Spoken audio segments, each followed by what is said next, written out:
मध्य प्रदेश में मांस, मटन और मछली की दुकानों पर खुले में विक्रय पर प्रतिबंध लगाने के बाद नीमच में भी प्रशासन ने शहर में फैले मांस विक्रेताओं को नीमच सिटी रोड पर शमशान के पास मीट मार्केट में एक जगह ले जाने के लिए प्रक्रिया शुरू की।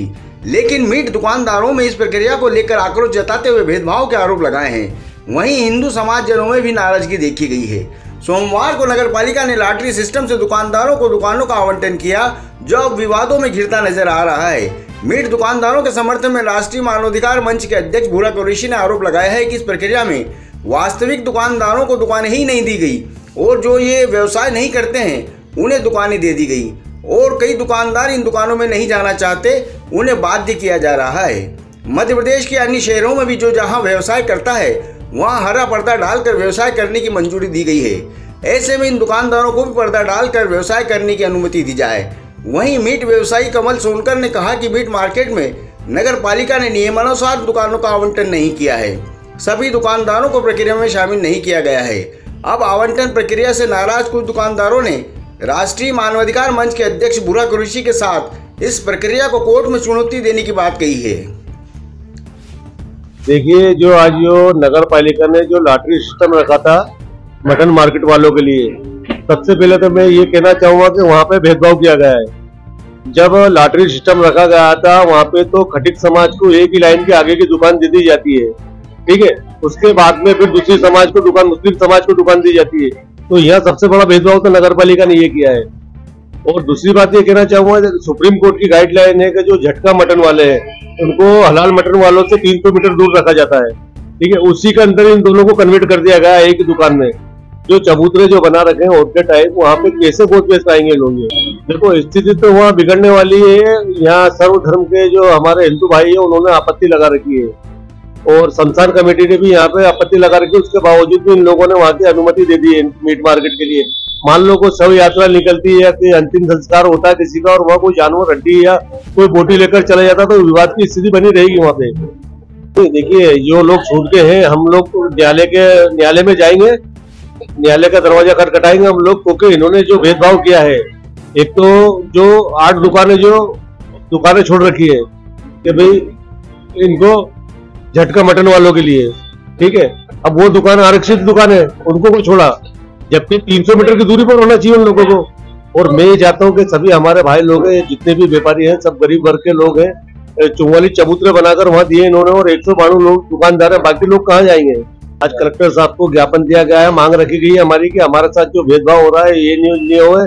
जिस स्तर पर भोपाल के अंदर, जो राजधानी भोपाल है जहाँ हमारे माननीय मुख्यमंत्री जी बैठते हैं, वहां पे भी लोगों ने दुकानें खोली हैं और पर्दे के अंदर अपने अपने घरों पर मांस मछली बेच रहे हैं, वो उसकी आड़ कर। इसी स्तर पर हम ये चाहते हैं कि हमारी जहाँ दुकानें लगी हुई वहां पर्दा लगाएंगे, साफ सफाई रखेंगे और वहीं पर इस दुकान पर गोश्त बेचेंगे। जिन लोगों के पास दुकान नहीं है वो लोग जाने को तैयार हैं और जिनके कने दुकान है उनको मतलब मौका नहीं दिया गया है। व्यवस्थित दुकानें नहीं है उनके कने तो वो लोग जाए और हमारे को यहीं पर भी व्यवस्थित बिठा दें जहाँ पर हम हैं।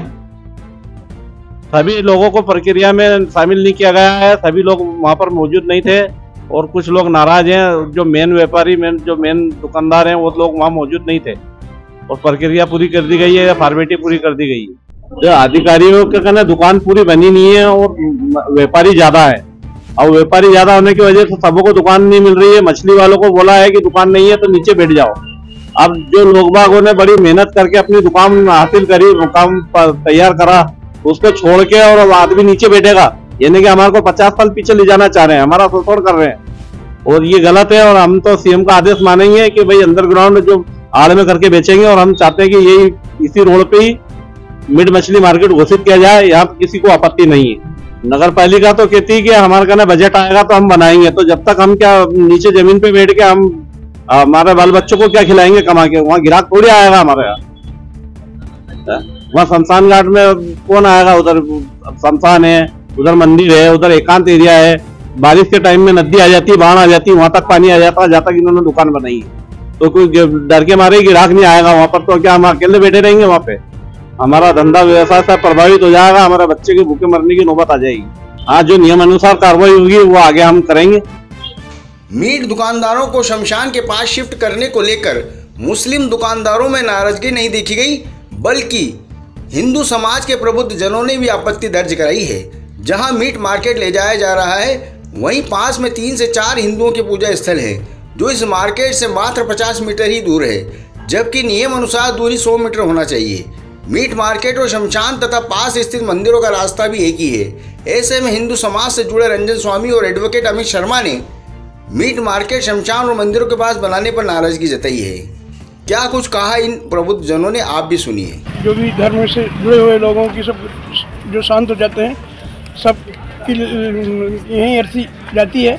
और यहाँ ये जो कर रहे हैं जगह दी जा रही है वो गलत है, यहाँ जगह नहीं देना चाहिए। मैं तो और भी ज्ञापन दे रहे हैं लोग, शमशान समिति वाले और दूसरे लोग सब मिल करके कि यहाँ जगह नहीं दी जाए, और दिया होगा आज। ये जगह ठीक नहीं है। धर्म के लोग जो भी जाते हैं शमशान के अंदर, हिंदू समाज के लोग जाते हैं, करते हैं, तो यहाँ ऐसा काम अगर चलेगा होगा तो ठीक नहीं रहेगा। और उसमें ऐसा है कि वहाँ 100 मीटर से दूर कोई मंदिर होना चाहिए, तो वहाँ तो थोड़ी सी दूर 50 मीटर पे ही मंदिर बन रहा है शिव भगवान का बना हुआ है। इसलिए भी वहाँ ये काम अंडा, मांस, मच्छी और मटन का काम उधर नहीं होना चाहिए।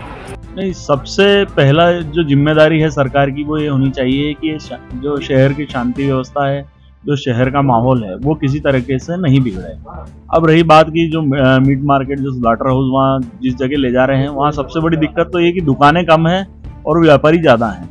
दूसरी स्थिति ये है कि केवल वहाँ पर जो है शेड डाल के एक ऐसे चबूतरे टाइप बना दिए गए हैं और उसको जो है वहाँ पर छोड़ दिया उसको कि आप जाओ वहाँ काम करो। तो वहाँ अन्य कोई व्यवस्था नहीं है, ना पानी की व्यवस्था है, ना लाइट की व्यवस्था है, ना कोई ऐसे शटर लगे कि दुकानदार जो बचा हुआ कुछ माल हो उसको वहाँ रख सके। उसके अलावा जो है सबसे बड़ी बात यह है कि जो शमशान है वो बिल्कुल पास में है, और शमशान में के एकदम लगा हुआ यदि स्लॉटर हाउस होता है तो निश्चित ही जो जानवर भी वहाँ से कुछ उठा के ले जाएं, गंदगी करेंगे। आसपास मंदिर भी है, तो नगर पालिका और जिला प्रशासन को ध्यान देना चाहिए कि यदि आदेश आया शासन से तो आदेश का पालन कराओ, आप कोई दिक्कत नहीं, पर पालन इस प्रकार से हो कि कोई विवाद की स्थिति उत्पन्न नहीं हो, और जो है इस चीज़ का विशेष रूप से ध्यान देना चाहिए। नहीं, जो स्लॉटर हाउस की व्यवस्था है वो व्यवस्था तो अब नगर पालिका या नगरीय प्रशासन को करनी है, और नगर पालिका के पास बहुत जमीन है, कई क्षेत्रों में जमीनें पड़ी है। वहाँ जो नई दुकानें बनाकर, यानी केवल चबूतरे बनाकर इनको नहीं दिए जाए, दुकानें बनाकर भले ही नगर पालिका किराए पे दे दे तो वहाँ और सभी दुकानदारों को दिए जाए। इसमें कोई भेदभाव नहीं किया जाना चाहिए कि इसको दे, क्योंकि जो है जगह कम है और व्यापारी भी ज़्यादा है, तो जगह तो निश्चित ही बदलनी चाहिए। नहीं, इसमें प्रशासन को एक जो है जिम्मेदार रवैया अपनाकर जो है कार्य करना चाहिए, और सबके साथ मिलकर जो है जो मीट व्यापारी हैं, जो व्यापारी हैं मछली, मटन, मुर्गा, इनसे बात करनी चाहिए और इनसे समझना चाहिए कि आप क्या चाह रहे हैं। जब बैठ के बात करेंगे तो ही कोई ना कोई व्यवस्थित जो है रास्ता निकलेगा, नहीं तो फिर तो माहौल तो विवाद का बनाएंगे।